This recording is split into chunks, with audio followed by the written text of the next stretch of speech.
سلام دوستان گل، خوش اومدید به یه ویدیو دیگه. من کاکسارنم و ما امروز اومدیم با یه آموزش دیگه و یه ترفند دیگه تو کانال من. دوستان لایک، کامنت، سابسکرایب یادتون نره و برو که بریم.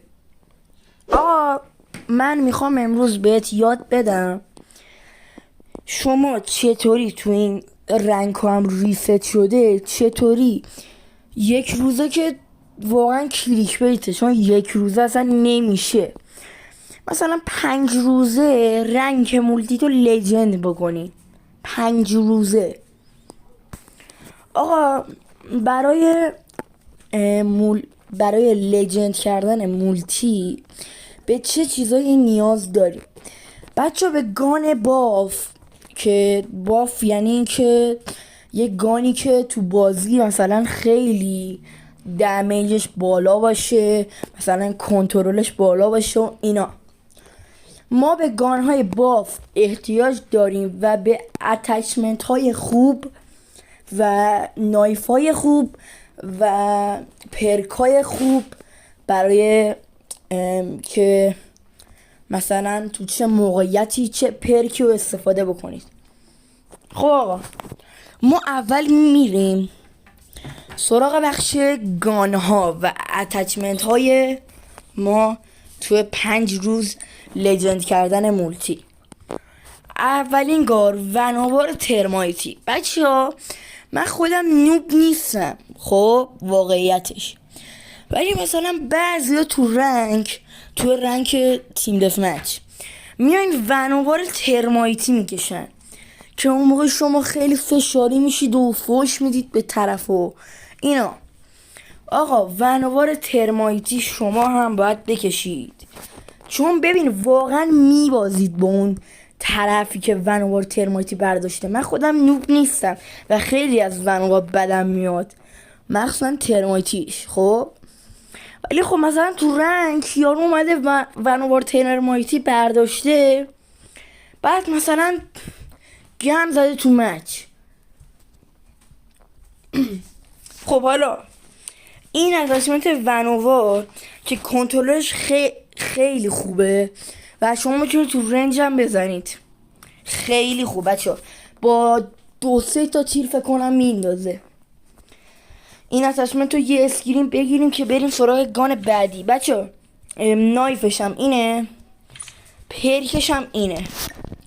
پرکش رو کویک فیکس بذارید، پرک قرمزش رو این فلاک جکت بذارید که وقتی که مثلا اون حریفتون ونوار ترمایتیه بهتون خیلی کمتر دمیج میده.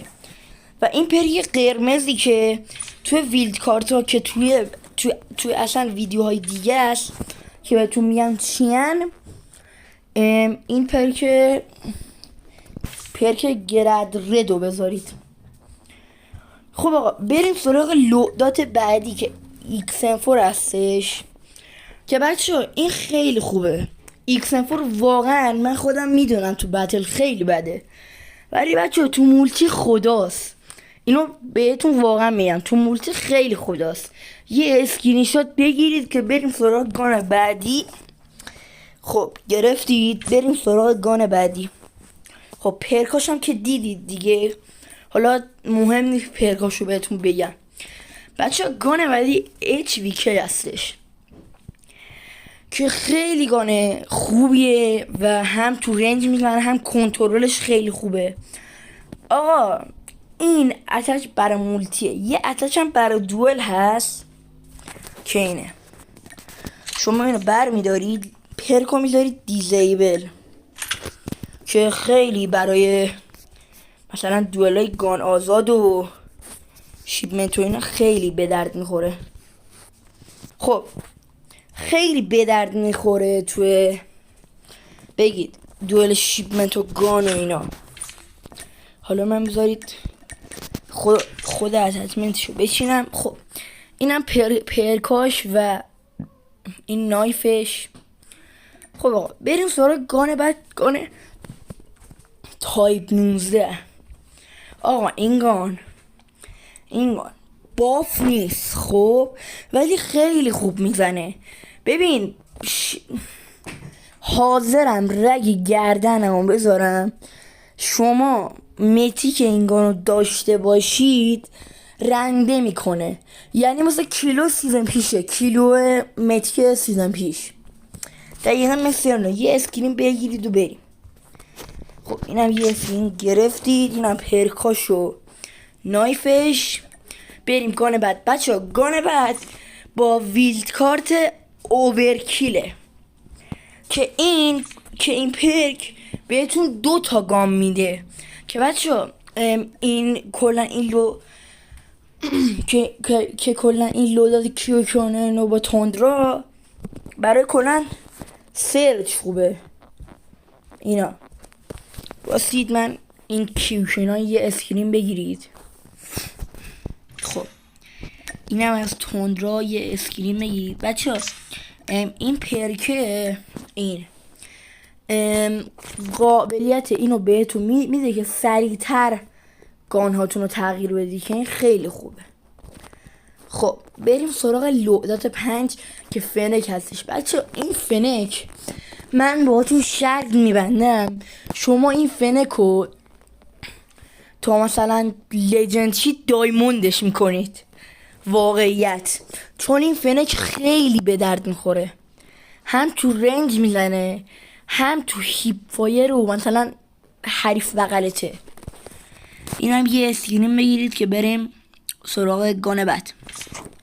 خب اینم پرکا و نایفش. بچه بریم سراغ بی 50 افسانه ای. آقا این بی 50 3 سیزنه که بافه، یعنی تو رنگ مورچی 3 سیزنه که بافه، ولی تو این سیزن باف فکر کنم نیست، فکر کنم. ولی باز هم من به بی 50 وفادارم ولی خیلی خوبه. اینم یه اسکرین بگیرید که بریم. اینم نایفش با پرکاش. خب بریم سراغ گان بعد MG42. آقا این گان من خودم به شخصه میگم این رنکینگان پلاتینیوم بوده. خب من از مستر 1 شروع کردم، این گانو هی زدن شد دایموند. یعنی واقعا برام سواله، یعنی من انقدر این گانو استفاده کردم پشمام ریخته. اصلا خیلی خوبه. اینم یه اسکرین بگیرید بریم سراغ گان بعدی. خب اینم از پرک و نایفش. بریم سراغ گان US9 که بکنم یه 3 سیزنی هست که بافه و هنوزم بافه و این خیلی خوبه. بچه ها این US9 با 3 تا تیر فکر کنم میخوابونه و این ماجلش هست. خب بخاطر اینکه مثلا یه پلیر بغلته، بعد مثلا یه پلیر دیگه هم 10 متر مثلا ازش فاصله داره.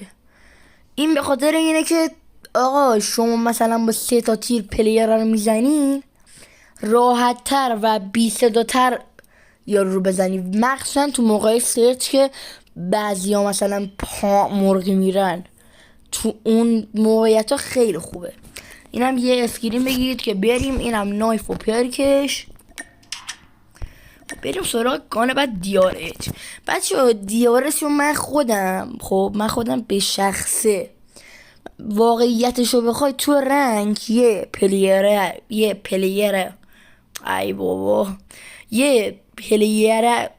چرا میگم پلیره آقا، یه حریفه رو یه حریفه رو دیدم که این دیارچه رو برداشت و بچه دیارچ واقعا خوبه، مخصوصا با اسکوپ دیفالتش خیلی خوبه. یعنی ببین خیلی خوبه. بعد یه گان دیگه هم بهتون معرفی کنم، اودن طلایی.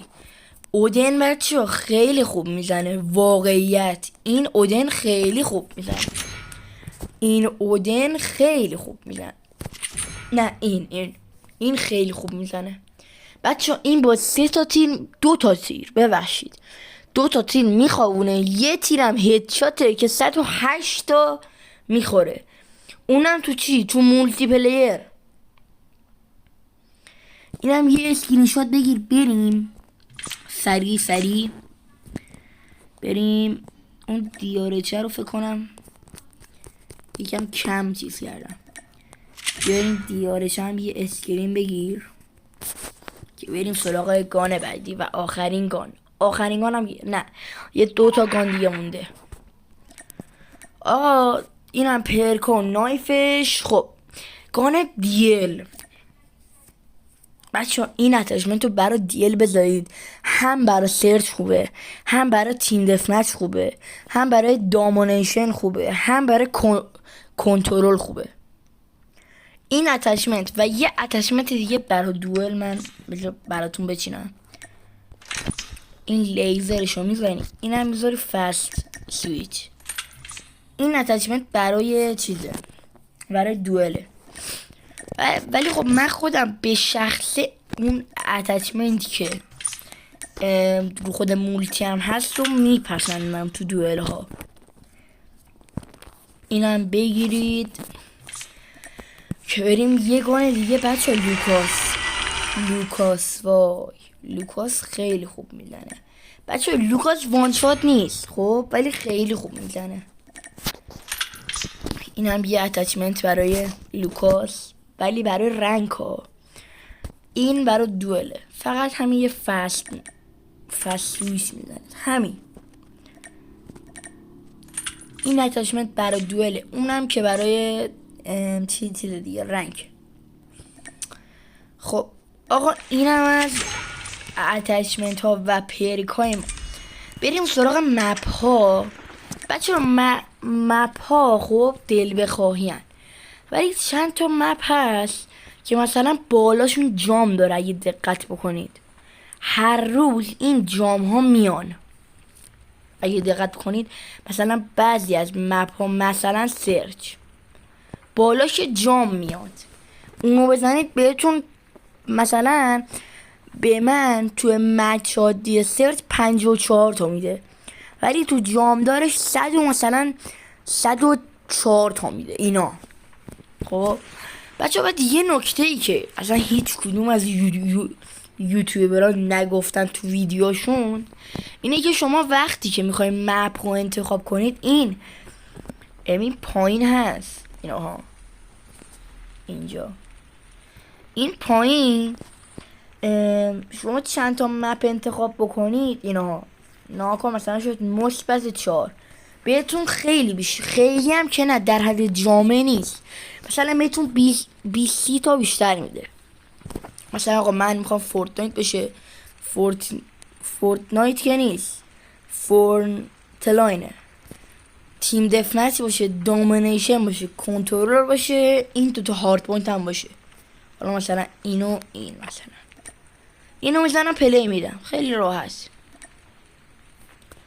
و اینم بود از 5 روز لژندری کردن با من.